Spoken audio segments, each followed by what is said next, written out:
Hello, guys. How we doing? We're good. I'm good. I don't know why I'm answering for Ashley.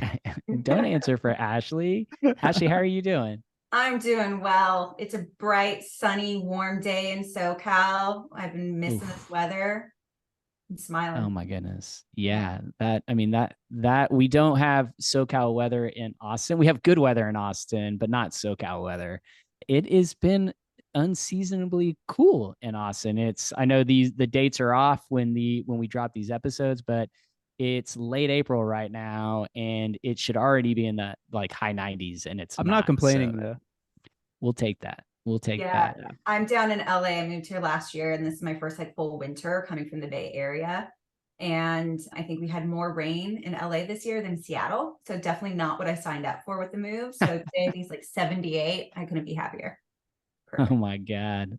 Love it. Love it. Well, welcome to the Modern People Leader. I believe you've listened to some of our episodes. We've got a lot of traditions on this show, and this episode will be very similar to all the wonderful conversations we've had. We like to kick things off with good news stories. And so we just kind of share a personal or work related story that we want to kick things off with a little positivity and gratitude. And so well, Ashley, can you kick us off today? Yeah, Yeah. I Ashley, hate to put you on the spot. I Yeah. we were catching up before we hit record, and she said that it's a big week, but she wouldn't tell me more because she didn't want to spoil it. So Oh, I'm no excited. spoiler alerts. All right. So drum roll. All right. So big week for OpenComp. We launched this week, or at least publicly announced that we're doing a partnership with Gusto. Gusto is an HRIS for small to medium-sized businesses, and it's really big for us because most of these companies are the ones that struggle the most when it comes to compensation, right? They're small, they might not have a dedicated person in HR. It might be your office manager running HR, and they don't know how to get comp right. So I'm so happy that we've announced this. And then my personal one that I'll share is I'm fully remote. I've been fully remote since the pandemic, and my sedentary lifestyle of just sitting all the time has really gotten to me this year. And I'm now 2 full months into doing yoga and Pilates. And at Ooh. my class last week, I've like perfected the chaturanga pretty good, and I was able to do the crow if Yeah. you're into yoga. Yeah, so getting all of your body weight up on your hands in this kind of awkward stance, and I was able to do it, and so it just felt really good to do something nice for myself. Me and Steven both do yoga, and I hadn't gone in like, I don't know, 4 or 5 months. I went yesterday, and Steven follows my activity on Apple. And what was your response? You were like, it's like you're my hero or something like that. But I hadn't been to yoga in forever, and man, it felt good. Like my body feels like nice and limber today. Yeah. Great. Yeah, I have a running kind of I find it hilarious, but I'm a dad, so my sense of humor is skewed forever. But following friends on the Apple Watch and responding with the most ridiculous response you can, the cheesiest response you can. It was like So you're yeah, my hero with the hard eyes or something like that. But that you that are. makes me feel so good. It's It positive did. reinforcement right there.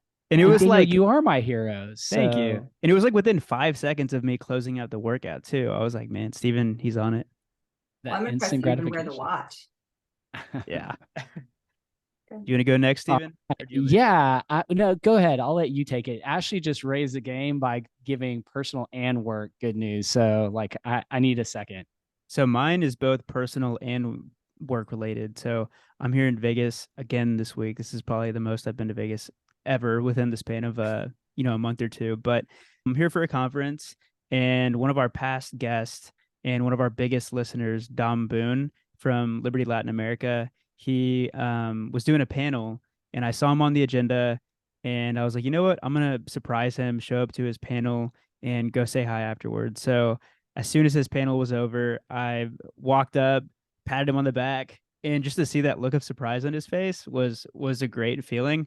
We ended up chatting for, like 30, 40 minutes. We had a coffee, and he was laughing because I think on our 100th episode, we gave him a shout out.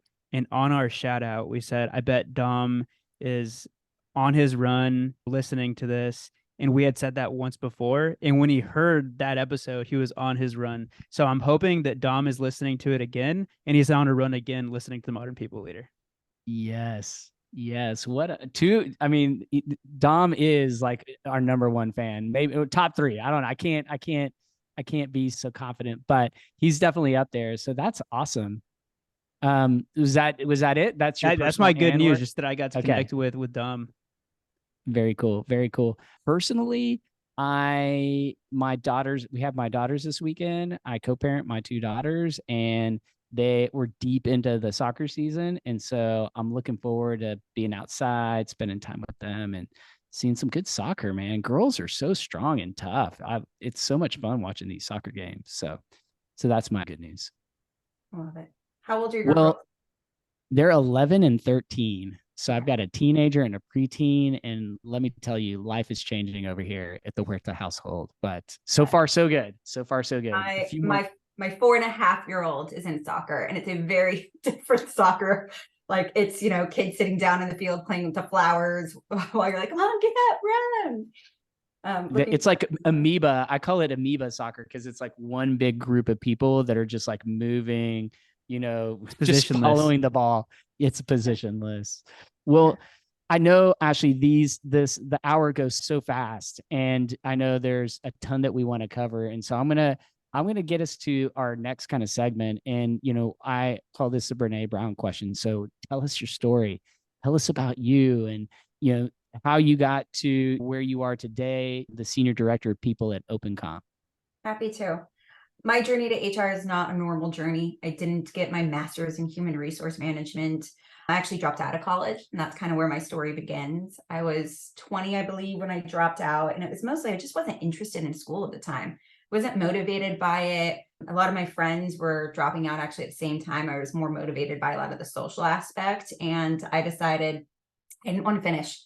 And I came to my parents and I said, I'm quitting school and I'm going to be successful at anything though. So don't worry about me. I'm fine. And a couple months later, I got a job working for Intuit. And I thought, I did it. Like, I told you I could. And I had worked for a company of theirs. They just recently acquired a payment company.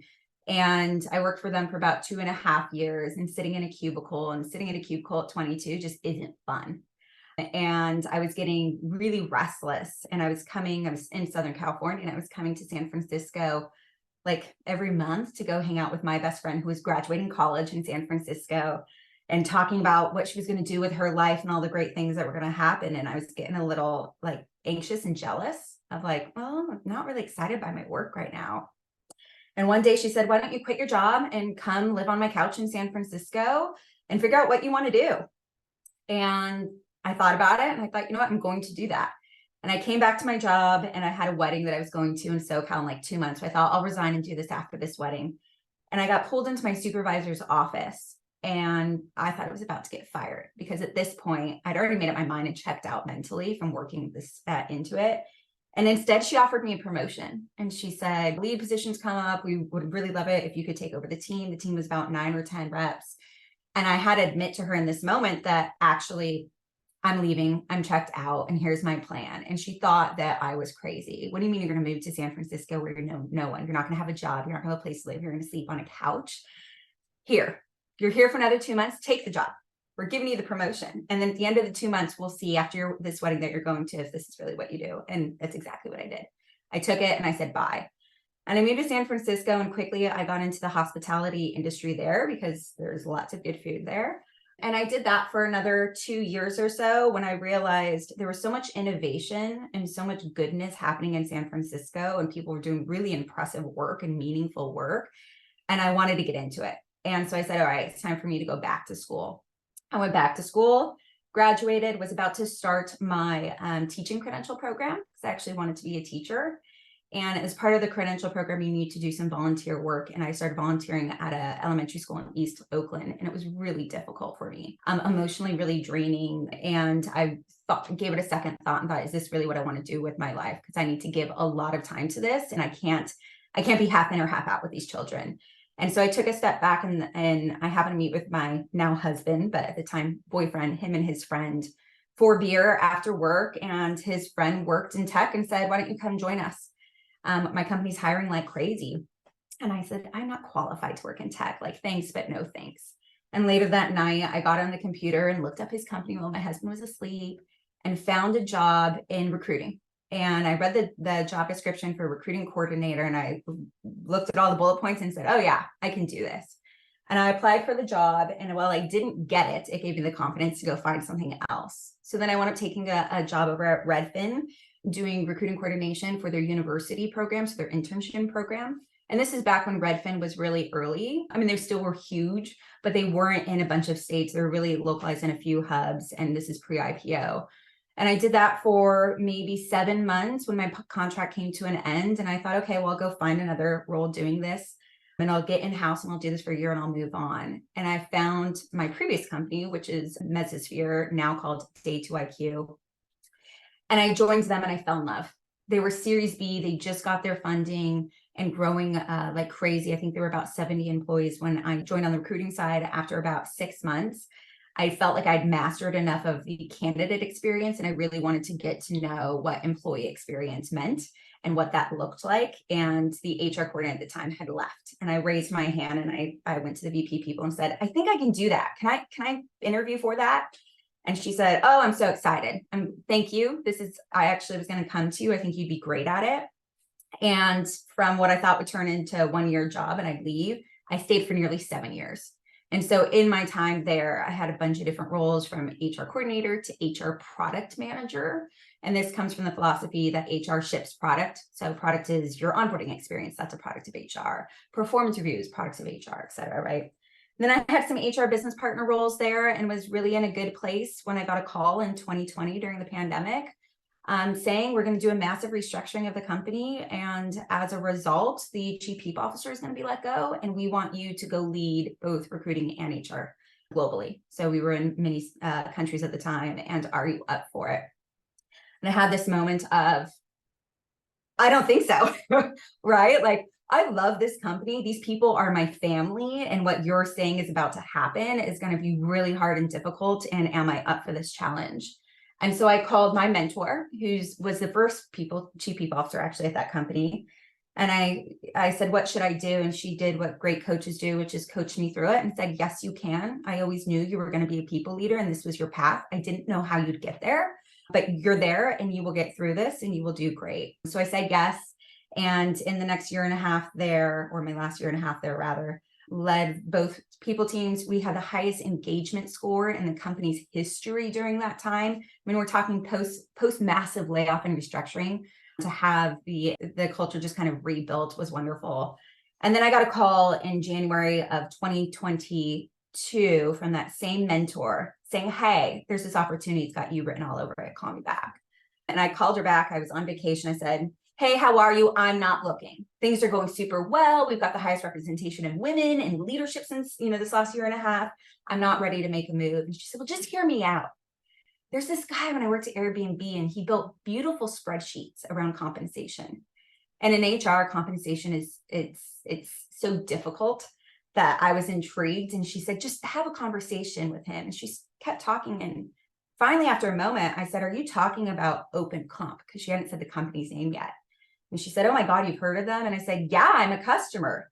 And we're talking about this small startup that had only been around for about a year and a half, or no, I'm sorry, not even a year at the time. And so I said, you know what, introduce me to the CEO and I will give him product feedback.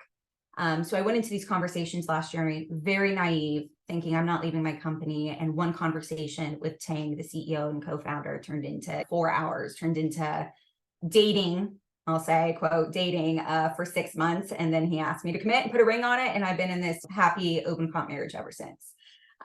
So that's my long-winded, untraditional, unconventional journey into HR. What an awesome story. I love that. I love the carefree approach that you've taken. And I think that's just so hard for some people to just be like, you know what?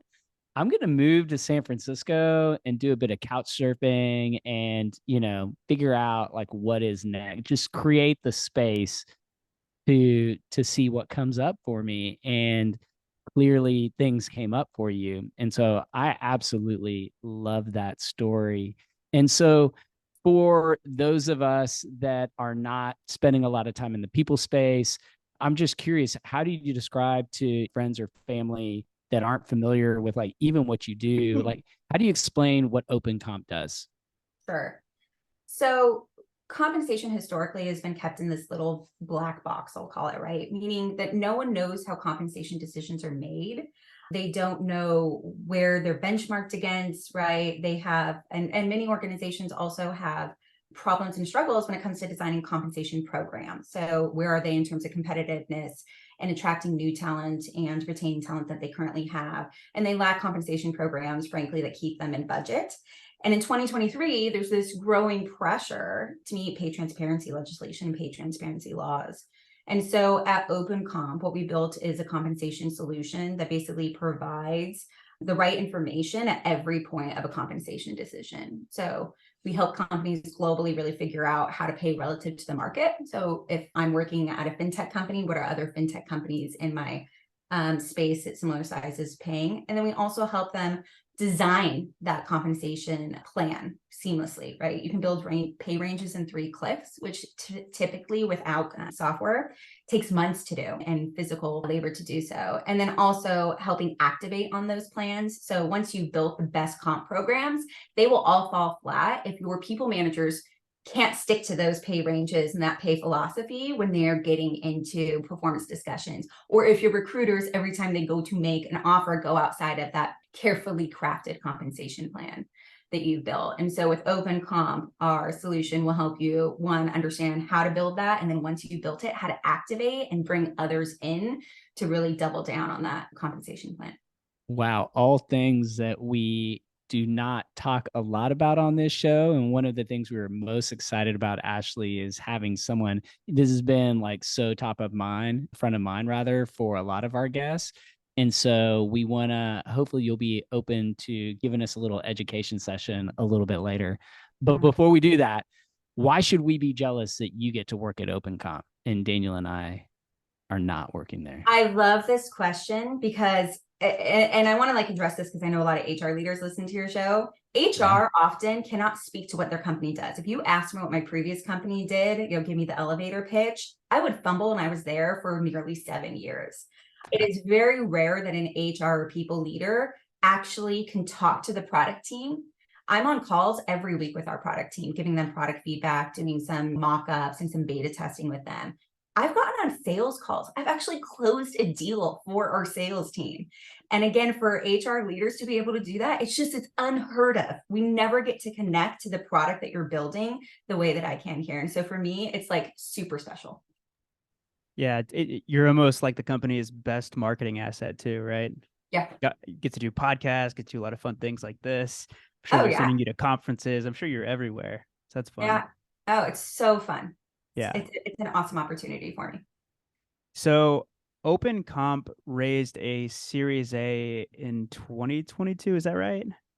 It was the fall of 2021. So I joined 2021. Okay. about two months or so after they closed a bit. Yeah. Okay. And what was that like joining around that time? Again, thinking back to that conversation of I'm not looking, my kid at the time was 3. And I remember joining at Series B, what that was like 7 years earlier. And I remember the hours that I was putting in. And I was like, is that going to be this experience at a Series A? And I was a little bit nervous about it. And I mean, it was just exhilarating, right? Like you come in and you realize there's no foundation. You get to put your fingerprints on everything. The immediate impact, like on my first day, I think we went and hired an IT team. And people were like, wow, well, great way to have an impact on your first day. IT was being managed by an executive assistant, right? So you just got an opportunity to just build from scratch. And that was one of the things when I ultimately decided it was time for me to move on and join OpenComp, was I realized I built in those 7 years so much of the experience of the people that I was ready to build again. And so it was super fun. And I have to say, being fully remote now for this experience was also great because I got to save a ton of time in commuting and actually being home with my family and being able to unplug, which was unexpected, frankly. I thought that I was going to be stuck in front of a computer till 10 o'clock at night. So that was kind of a pleasant surprise. You mentioned that you like building things from scratch. And, you joined OpenComp, you just raised a Series A, you realize that like the foundation hasn't even been set yet. So when it comes to things like culture, is there like Ashley's fingerprint all over the culture? And like, where do you even start? Like, I know you've been at several startups and with different size teams. Like, where do you start with culture at a company that stage? So one of the most, and I should mention this, we also doubled in headcount in the first 3 months that I was there. Oh my gosh. And So you had a busy first 3 months. It was yeah, exhilarating, guys. And yes, my fingerprints are at this point all over everything. And the first thing that I did that was really important to me was to really get my pulse on the culture. And the best way to do that is to meet with the team. So I met with every single employee over about a 4-week period to just get to know them. What was really exciting about this opportunity for them and why they liked OpenComp? What was really stressful? Right? Where did we need to make some improvements? And so when I did that, I was able to, one, build early feedback loops with the team. The team knew that HR was not someone that you meet in your first day and you meet on your last day or in your exit interview. To me, it's really important that they understood that the people team is here on the journey with you, right? And that my door, quote door, right, is always open. And so one of the first things I did, like I said, was meet with everyone, really get my sense of the culture, share it with leadership too, and then share back with the team. So during an all hands, right? Here's what I heard from you all, and then here's the action that we're taking. We're not going to change this because it's going so well, but here is where we're going to make changes, right? And here's when we're going to evaluate again. So creating that culture feedback loop, I think, is really important. The other thing that when I was drafting kind of what my people plan is and what does that first 90 days or so look like, was thinking about the culture pillars. Culture is everyone's job, in my opinion. Yeah. And there's so much that goes into building culture. Culture is not just like, the free lunch that you get in the office. And OpenComp is fully remote. So there's lots of disadvantages, right, to also being fully remote when it comes to culture. But for me, it's when you're building, you've got to build the pillars. So hiring talent and developing talent, you've got to make sure that your hiring is really robust from the beginning, because the people that you bring in are going to impact how your culture is built. So are you building people or hiring people rather with the right skill set? If you're not, what does that gap in skill set look like for the team? Does that bring down morale, productivity? Other things are like leadership skills. So are you developing the right leadership skills? Because when you have a one-on-one with your manager, the feedback that you're getting or the lack of feedback that you're getting from your manager impacts the morale on your team, right? Recognizing your team with promotions or giving them stretch opportunities, how you reward them in terms of compensation, all of those things are things that impact your culture. And so figuring out what those pillars are for your company really early on is important. Love it. So an interesting thing about me is my HR career essentially started at like the intersection of global mobility or talent mobility and compensation. And back then, like those were not the areas of HR that people wanted to be involved in. People wanted to be in learning and development, maybe organizational design, maybe if you're like sales oriented, talent acquisition, definitely not compensation. And so I spent a large chunk of my career. So it's a topic that is near and dear to me. And it's also a topic that I think has been in the spotlight for several years now with COVID and everything, all the social topics that were coming front and center. I think compensation, it brought a lot of attention and focus to comp. I don't think that's died down. It also feels like over the last several years, there's been a shift in how companies are looking at comp. And I think the workplace challenges have required really some creative solutions on how we look at comp. On the employee side, there's an overheating of the market. And I think definitely shifted to employees in terms of like, what is the right level of compensation? What sort of visibility should they have into compensation before making their employment decisions? And so I with all that said, we haven't talked a lot about compensation on the Modern People Leader. So where I want to start is like, why do you think all of this change is happening? It seems like overnight, but I'm guessing it wasn't. What has fundamentally changed in how companies are approaching comp? Even, I guess the early adopters are embracing these changes. Laggards are probably still trying to kick the can down the road. And so let's start there. Like, why is all this happening now? You talked about the pandemic, and I think the pandemic really is where all of this kicked out. People were feeling the effects of the pandemic, right? The isolation, tiredness of all the restrictions that were going on. There was also a lot of tension in the political landscape, at least in the US during that time. And just you're mixing work life and home life during the pandemic. There is no on and off switch. So much was blurred during the pandemic, and people were just tired. They were looking for joy, right? Like reevaluating what's going to make me happy. And so as, the restrictions lifted and we transitioned, and we're still transitioning, right, into kind of a normal, what it was like prior to that in a post-pandemic world, right? People started questioning, how am I spending my time at work? Am I happy here? Should I be looking for opportunities where I can have more impact, where I've got more flexibility, remote work, be with companies where I feel more valued? And compensation is a huge piece of how people feel valued in the workplace. And businesses are starting to bounce back from the pandemic, right? And they're trying to figure out Great Resignation. How do we retain our people? How do we attract people? And compensation, again, is that big thing. And I think the remote work has also really fueled compensation questions. My previous company, when the pandemic hit, we had a lot of people leaving the Bay Area, and they were going back home to Kentucky or back home to Ohio. And we were having conversations. What are we doing? Are we going to keep their pay at San Francisco? Are we going to make them return?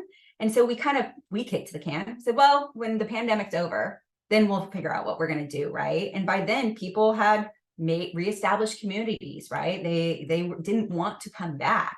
And so then you had companies going, well, now do we cut pay? But oh, wait, if we cut pay, it might be more affordable. Is that going to piss people off?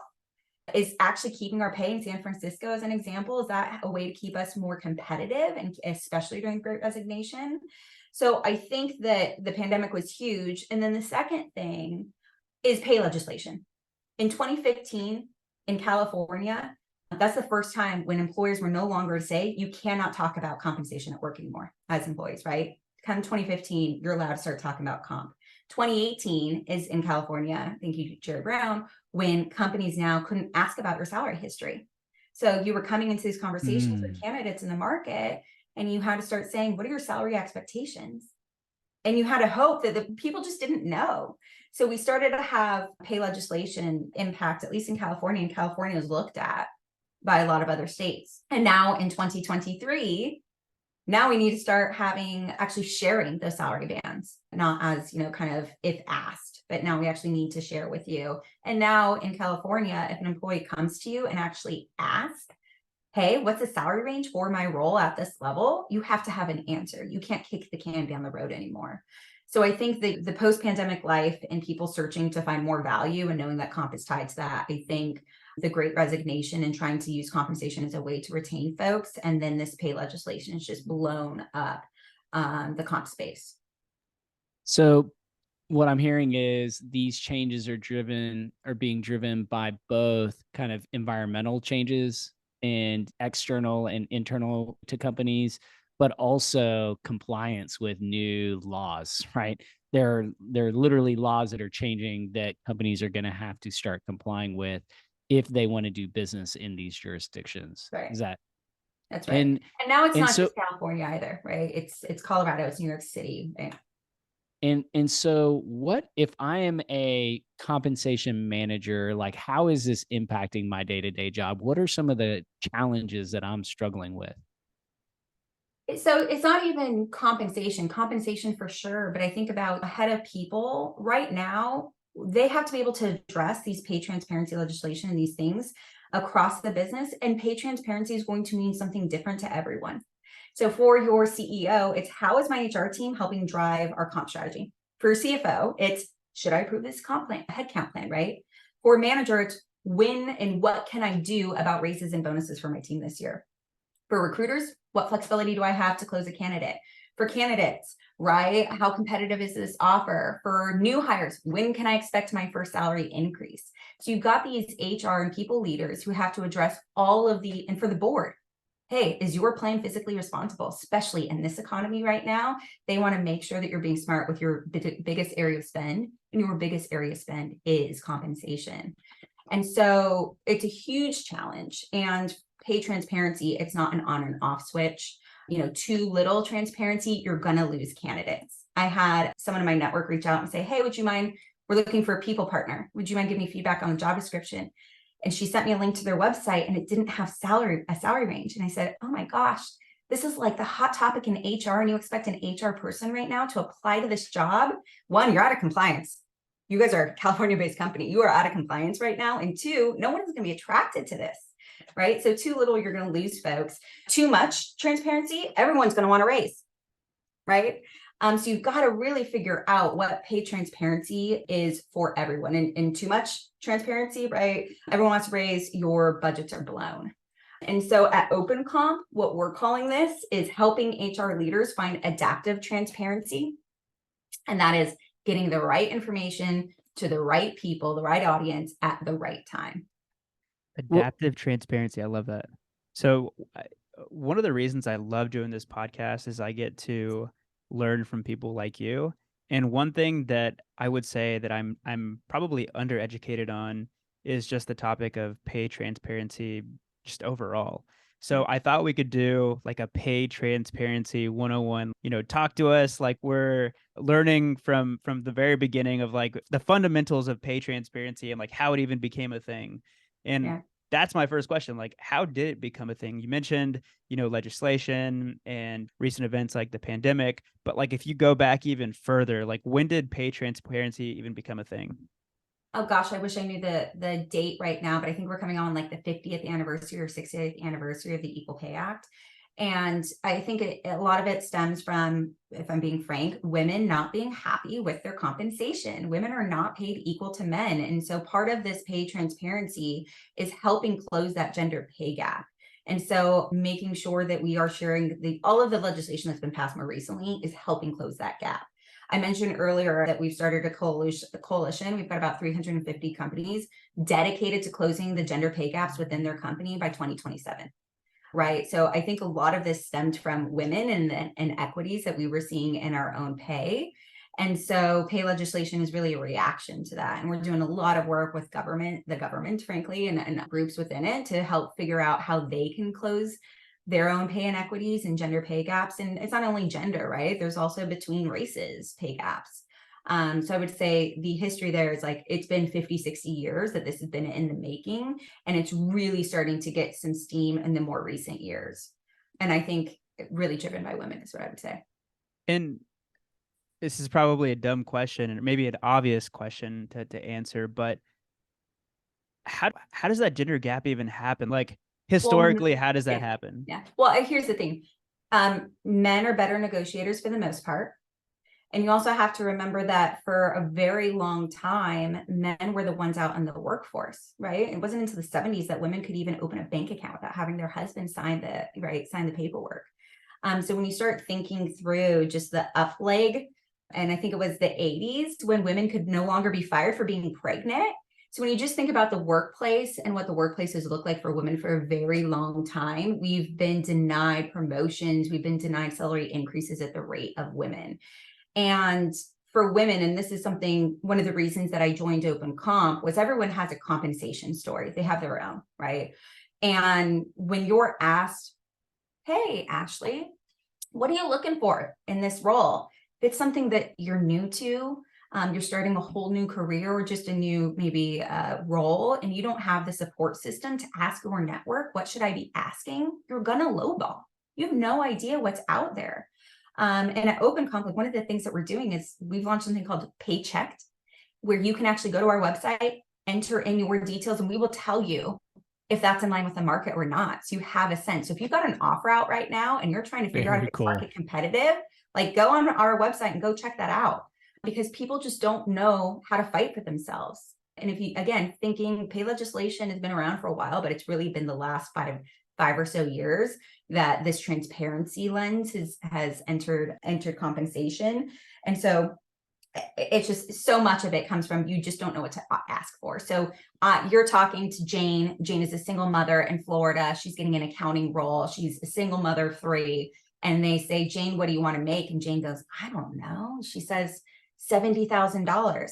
You know what that recruiter is going to say to their manager? I'm getting her at a discount. This is what we used to say in recruiting. We're getting them at a discount. And it used to be bragged about. Hey, our salary range started at 85. Jane's going to take the job for 70. I'm saving you money. We used to brag about it.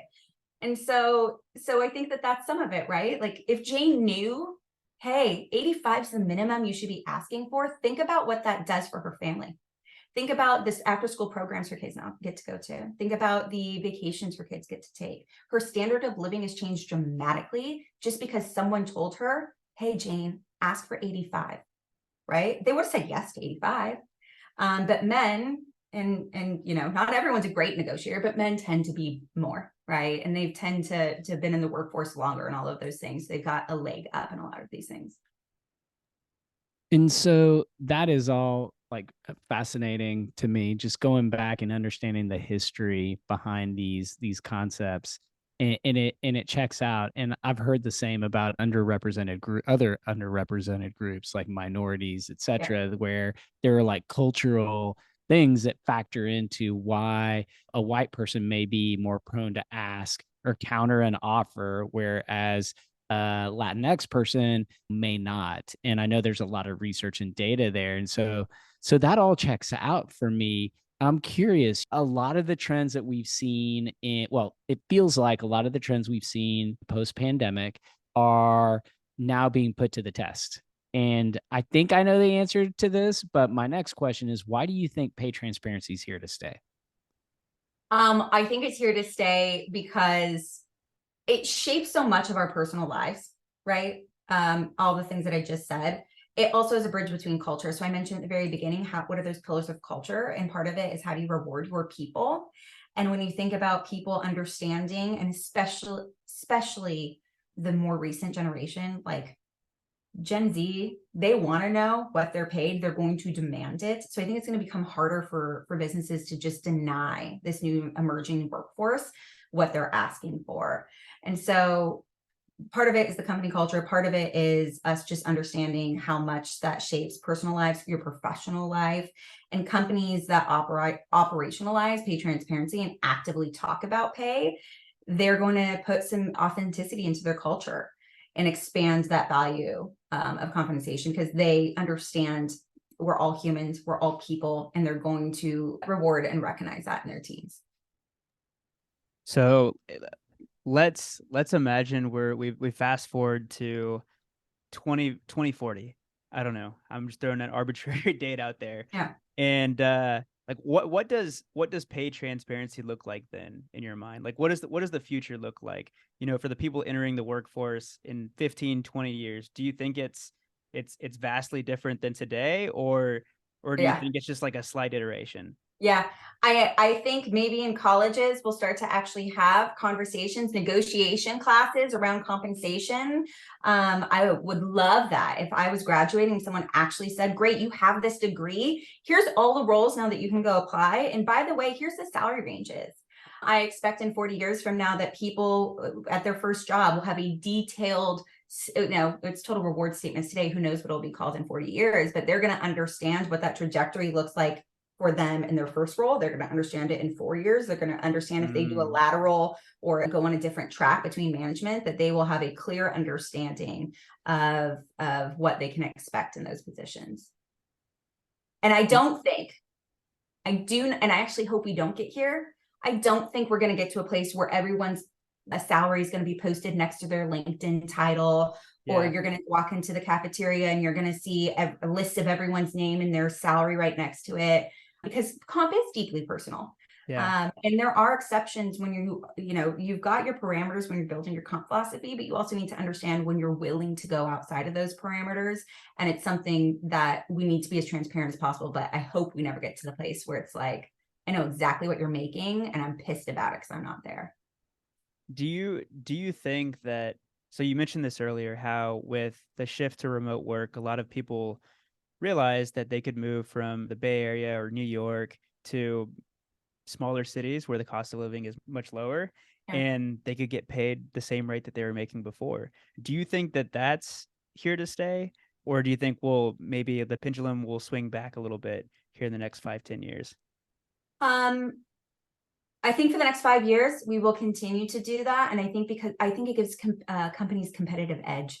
So if they understand and they're in rapid growth and they've got a ton of money in the bank and they understand that that is really enticing for someone right now who's sitting in Denver, Colorado to be making, New York salary, they will continue to do that. In 10 years from now, I think it won't be as sustainable because remote has its challenges too, right? So if you're based in New York and that's where your headquarters is, but you've got folks in Tennessee or something like this making equal, like you get to a point where this remote model, I also don't think will work as much. I think you're going to have to start getting back into hubs. And I'm saying that as OpenComp is a fully remote company right now. So I think we'll start to see some centralization in 10 years from now. But for the next 5 years, I think the flexibility in kind of what we call geo tiers when you're paying folks will stay. Interesting. All right. So we don't have much time, but I want to ask one last question. Like what's like one, like if there were to be one takeaway for somebody listening to this episode, like what would you want that one takeaway to be? Well, you loved it when I said it. Adaptive transparency. Yeah, tell us more about adaptive transparency, where that came from. Yeah. So again, it's the concept of getting the right information to the right people at the right time, and that's where you fail in spreadsheets, frankly. And it's amazing to me how much a lot of HR folks love to live in spreadsheets, and spreadsheets lack complete visibility. And so that next challenge of people leaders right now is how do we give people what the information that they need when they need it. And so thinking through your teams, when you get asked from your employee in California, can you tell me your salary range? You've got to figure out how to answer that. You've got to make sure that you're training your managers and equipping them with the right skills to be able to also talk about how comp decisions are made within your own company. You've got to be able to have those hard conversations with your board about why your comp plan that you've designed is physically responsible. And the more visibility and transparency that you can give into your comp program, I think the more success that HR leaders will have. I'm a big believer in transparency as a leader or executive competency. And I love the concept of adaptive transparency because that's really what there's some leaders that are like full transparency, like radical transparency. And I think that there are pros and cons of that. But for me, adaptive transparency, it's like the sweet spot. Like it's providing the right information at the right point in time to the right individuals. It's harder, right? It makes it a little more difficult for the leader or executive, but it feels like the right move if you can find that sweet spot. Well, you say radical transparency. I'm like, that sounds so dangerous to me. Not everyone has the maturity and the skills to be able to absorb radical transparency, right? And that's why you've got to make sure you're focusing on your audience and what they need to know and when. Yeah.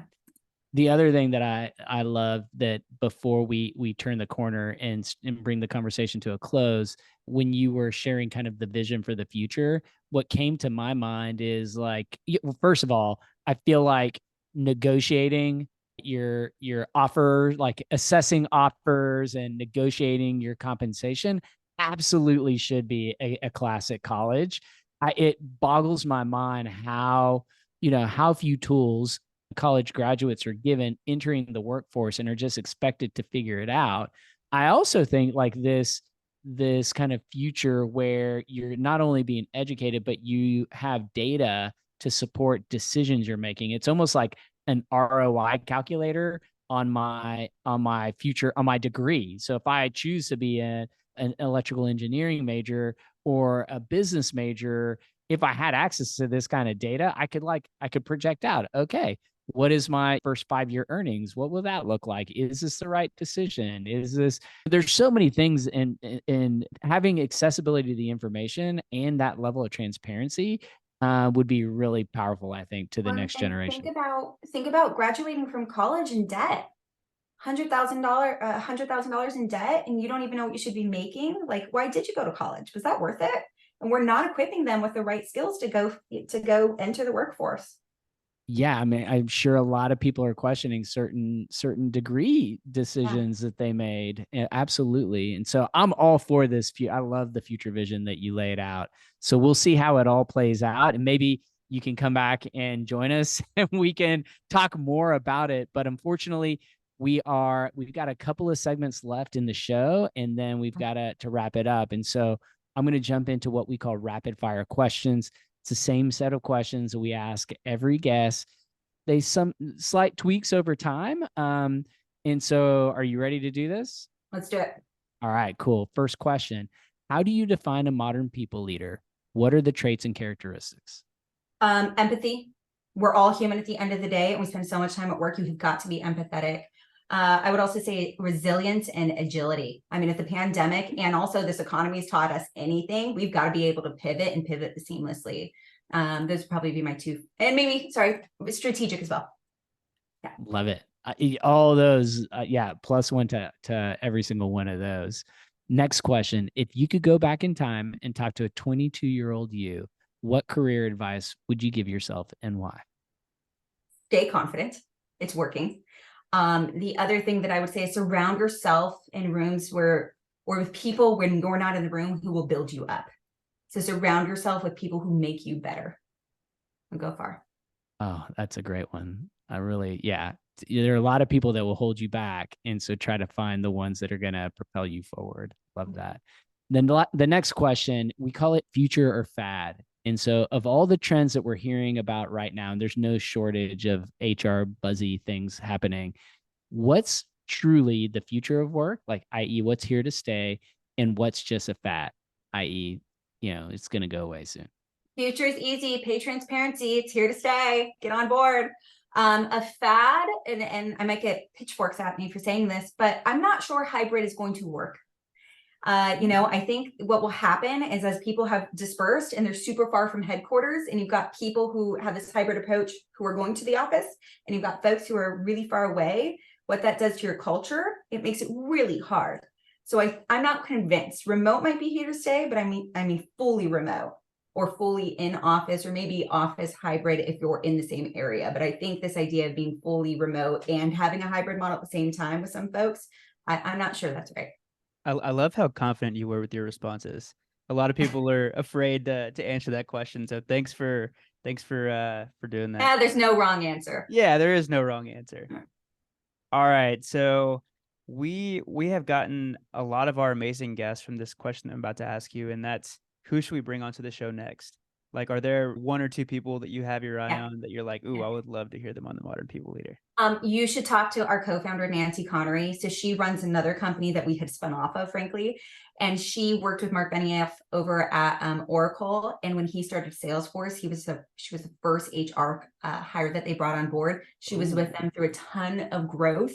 And then she went and started Connery Consulting, and their boutique HR consulting firm for a bunch of kind of high-tech early startups in Silicon Valley. And the things that she has seen and shared when it comes to being a people leader and just the state of work, I think should be awesome.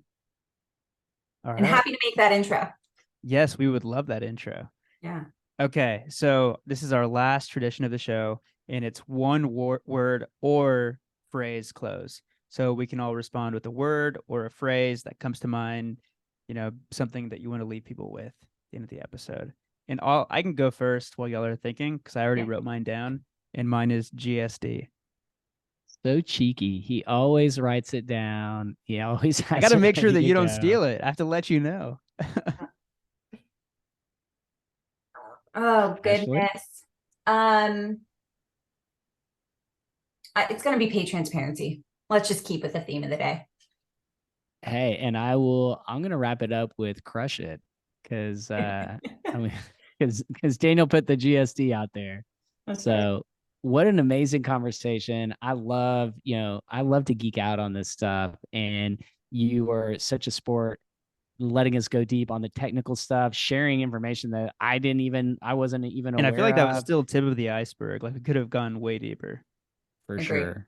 Yeah, for sure. Well, we would love to have you back anytime. So if hopefully you enjoyed this conversation as well, Ashley, but it's been an absolute blast.